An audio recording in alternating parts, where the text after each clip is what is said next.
Lake Victoria is huge, stretching seemingly endlessly, its waters spread for miles and miles. It's the largest lake in Africa, covering an area of about 26,600 square miles. Its shores touch 3 countries, Kenya, Uganda, and Tanzania. In its vast waters lies Migingo Island, a tiny speck of land that stands out on the horizon. This small island is something to behold. At only half an acre, it's one of the most densely populated islands in the world. It's about the size of a football field, but it houses a thriving community. The houses are packed so tightly together, there's barely room to walk between them.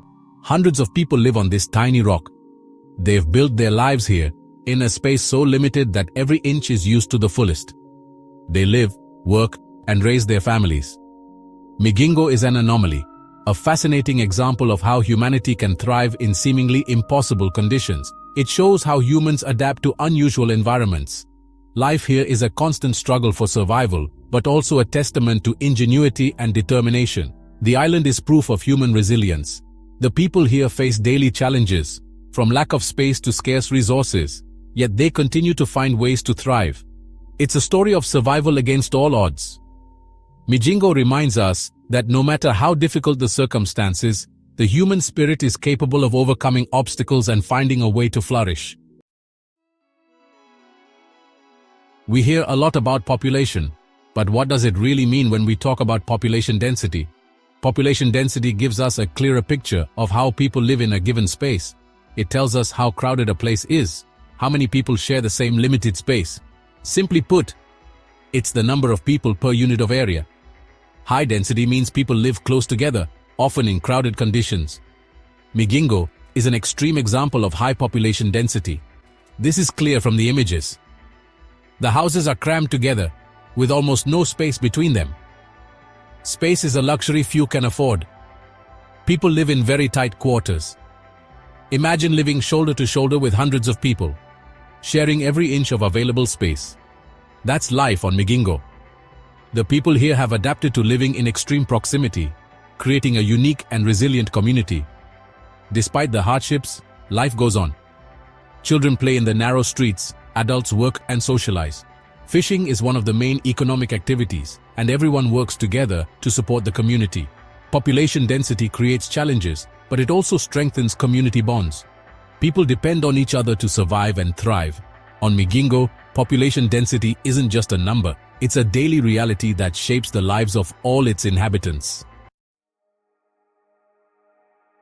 Now think about Java. It's an island in Indonesia, home to millions of people. It's the most populated island in the world. Honshu, in Japan, is another example. It has a large population and modern cities. These islands are enormous compared to Migingo. However, their population densities are lower. This is because they have more space. Migingo's density is exceptional. This highlights the island's uniqueness. The story of Migingo isn't just about numbers, it's about ownership. Both Kenya and Uganda claim the island. This dispute is rooted in fishing rights. The waters around Migingo are rich in fish. This conflict creates tension and impacts the lives of the islanders. Imagine living in a place where your nationality is uncertain. That's the reality for many on Migingo. Life on Migingo revolves around fishing, the main source of income. Fishermen brave the lake and work long hours to secure their catch.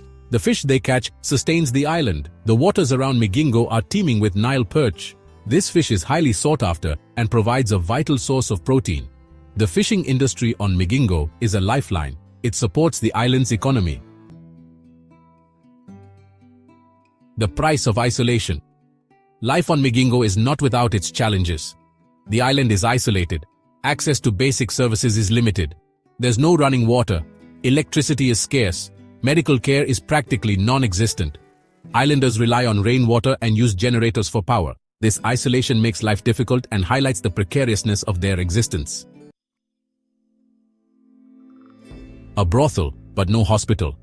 Perhaps the most striking fact about Migingo is this: it has brothels, but no hospital. This tiny island, located in Lake Victoria, is densely populated and known for its vibrant fishing community. However, despite its booming population and economic activity, medical infrastructure is virtually non-existent.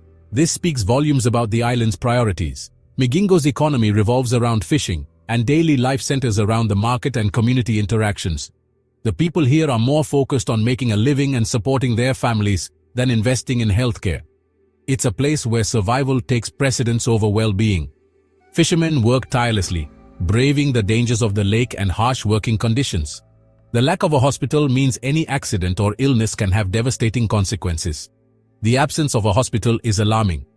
While there is a small clinic, it's poorly equipped and can't handle serious emergencies. Residents often have to travel long distances to receive proper medical care, which can be an impossible task in critical situations. This highlights the lack of basic healthcare. Children and the elderly are especially vulnerable, and the lack of adequate medical services puts the entire community at risk. Public health is a constant concern, and illnesses that could be easily treated elsewhere can be deadly here.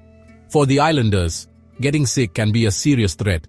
Without access to medicine or treatment, families are forced to care for the sick at home, often without the necessary knowledge or resources.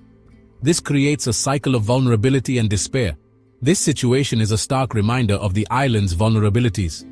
Overcrowding and poor living conditions further exacerbate health problems. Migingo is a prime example of how the lack of basic infrastructure can profoundly impact a community. A world in miniature, Migingo in many ways is a microcosm of our planet. It reflects the challenges of overpopulation and resource scarcity. The island's limited resources are overburdened. Its inhabitants face an uncertain future. Migingo's story is a cautionary tale. It shows what happens when too many people compete for too few resources. It forces us to confront uncomfortable truths about the limits of our planet. A fragile balance. Migingo Island stands as a testament to human resilience. It's a place where life persists against all odds, but it's also a place of stark contrast and harsh realities. The island's future is uncertain. Its story is a reminder of the delicate balance between humanity and the environment. It's a call to action for a more sustainable future for all. Share in the comments what surprised you the most. If you enjoyed today's video, please support us by liking and subscribing to the channel. Don't forget to check out the video that's on screen now. You're sure to find it fascinating. Thanks for watching, and we'll see you in the next video.